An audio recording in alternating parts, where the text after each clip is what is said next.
So guys, if you don't know me, I'm called Mom of Two on TikTok, and I recently done a series as to how I became a single mother. I'm now going to upload all my parts of the series on YouTube. So if you want to watch parts 1 to 20, actually part 1 is on my YouTube channel I think. If you want to watch part 2 to 19, I suggest you go on my TikTok. It's called Mom of Two, MUMOV 2 on TikTok to keep up with the rest of the series. So, quick brief of what I've recently spoke about. So, I was dealing with a narcissistic man who used to take my car repetitively and steal money off me, steal my bank cards. I ended up having a child for him and was just in a toxic relationship. I was going through a lot of domestic violence at the time. He'd been to prison, he came out, he supposedly got an 18-year-old pregnant, and then he said that the 18-year-old had got rid of the baby. So we're at the part now where I found out about another woman who was living with at the time I first met him.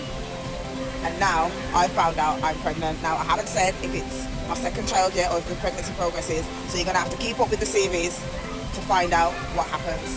So between the breakup of me breaking up with my child's father at the time, I was seeing somebody who I called Chance. I knew Chance before I had any children, and I knew him before I met Lucas, which is my child's father. So Chance had been locked away after we went on a really good date, and I found out that I was pregnant. I decided to write to Chance, and now I'm going to explain to you what happened next. So how did I let this wasteman read me 2 times? So like I said, I wrote to Chance. So I received a letter back from Chance, and to my surprise, he was like, I told him I was expecting, and I was quite far along when I found out because I was still having my menstrual cycle. I had taken the morning after, and I thought it would work. So I told Chance I was pregnant, and Chance was like, okay, congratulations. We wasn't nothing like that anyway. We was only friends, and I wish you the best. Now, I didn't know how to take that at the time. I was really upset because, from what I know, you'd been telling me that you wanted to be with me, and I found out there was a connection. So I was feeling, was I delusional, or is he just saying this because he's hurt? I really didn't know, but I wasn't even going to try and find out because, like I said, I was going through a lot emotionally because I didn't really want to continue with the pregnancy. I love my child and everything, and I wouldn't change it, and if I had a choice to do it again, I would. Like I said, I was willing to find out. If he wanted to treat me like I was nothing in his life, then I was nothing, but I know I'm not that delusional. So I can't remember. I don't think I wrote him back after that because I felt like it was a smack in the face. We literally drove to London. You literally told me that you loved me and all these things, but maybe that was just you trying to get one thing. So maybe I dodged a bullet. I will never know because we've never been on a date since that. I do still talk to Chance and we're cool, but that just plays in the back of my mind like, okay, you wasn't saying that to me before I told you that, but I don't know if you're hurt, but a real man would just express his emotions, and at the same time, I understand how he feels. It probably felt like I was playing him, which I wasn't. I wasn't playing him. I really had true feelings for him. But anyway, let's skip past this part. So like I said, Lucas had got his car, and I told him the police had stopped me, and he should try not to drive it because he doesn't have a license or anything. So one of the times, me and him, we just wasn't getting on. He was annoying the hell out of me. I was miserable because of my situation, and I just didn't want to see him anymore. Found out about the girl, and I was just like, you know what, I need time away from you.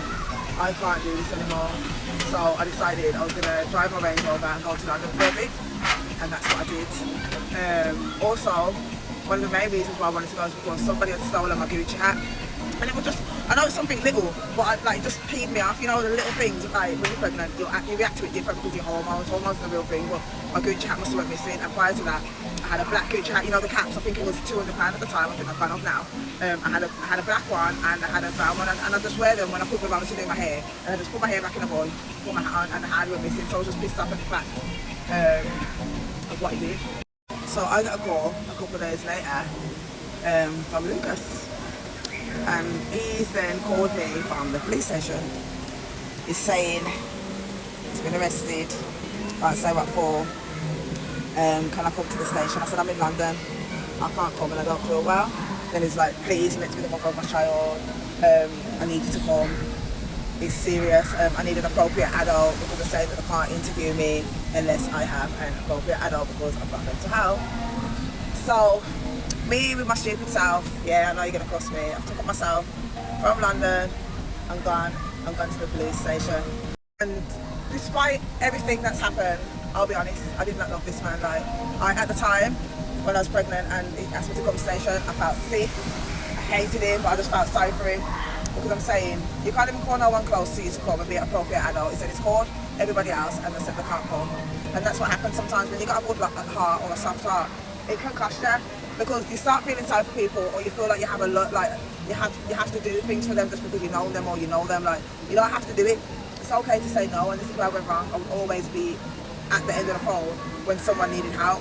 When I needed help, there was nobody there. Like, if anything, you would turn me down.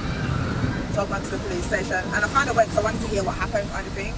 I wanted to hear what happened. So when I've gone to the police station, I've heard he's tried to get out of a police chase. They've had to put the stingrays out. The car's fully damaged. What else? Did they say it was drink driving? No, they didn't. They didn't say it was drink driving. But they did a chase on him, and he was with his cousin, so that means he must have brought his cousin around my house or to my house. Now, I don't have a problem with his cousin. I didn't have a problem with his cousin, but I just didn't want nobody at my house, so I was a bit pissed off about that too. And the cousin wasn't arrested. I think it was just him that was arrested, and because of the severity of the case, he didn't get the man. He got put straight in prison. So I wasn't actually worried. Actually, I was thinking I do everything by myself anyway. So the fact that he's not here might be a bit of a peaceful time for me. Do you know what I mean? The judge decided when he went to court the next day he should not be put on bail because he keeps committing the same crimes, and he was on a ban. And I think he was still on licence from when the last time he came out.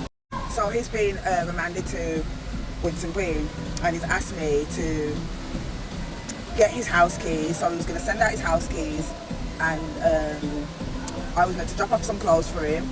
So I had to go and get clothes, buy him clothes out of my own pocket. So I had to go and buy him clothes and collect his house keys so that I could look after his house or whatever, maintain his house until he comes out.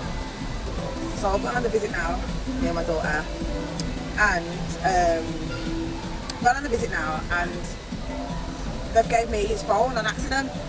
They've given me his iPhone, so me being me, I took the phone. And I seen it as a sign, like, how come they've just given me this man's phone? And do you know what, yeah? Do you know when I took that phone, the maddest thing about it, you don't have to believe me, yeah? I took it and I said to myself, I'm actually not going to go and search for nothing. I'm not. But I'm just going to have it there. If somebody rings it to see where he is, then yeah, I'll have it there. So he's called me now, and he's like, so when was you going to tell me that you got my phone, that you took my phone? So I was like, you sent it out? He was like, oh, my pocket, oh. Smashing up the freaking phone. Oh, my fucking phone. Smashing up the phone. You could hear it knocking. So you need to bring back my fucking phone. So that there gave me a reason to believe some shady shit was going down. I tried to get into the phone. I couldn't get into the phone. So what I did is I went on his Facebook and I hacked his Facebook. So when I've hacked his Facebook, I've seen all types of shit. I've seen everything. I've seen girls that aren't pregnant. I've seen different kind of girls, big girls, skinny girls, fat girls, black girls, white girls, Asian girls, the whole lot. Like, the Facebook was full of girls. Like, I'm even finding out about girls who's been staying at their house with, girls that have been buying him things. And I found what I needed to find. The 18-year-old girl that was meant to be pregnant for him, because I think he messaged her mum or something. So I've seen her on there. So I've decided to message her on my own Facebook. So you lot are going to have to comment to tell me what you think happens next. Do you think she kept the baby? Do you think the baby's just gone? Do you think she was being a girl's girl? What do you think?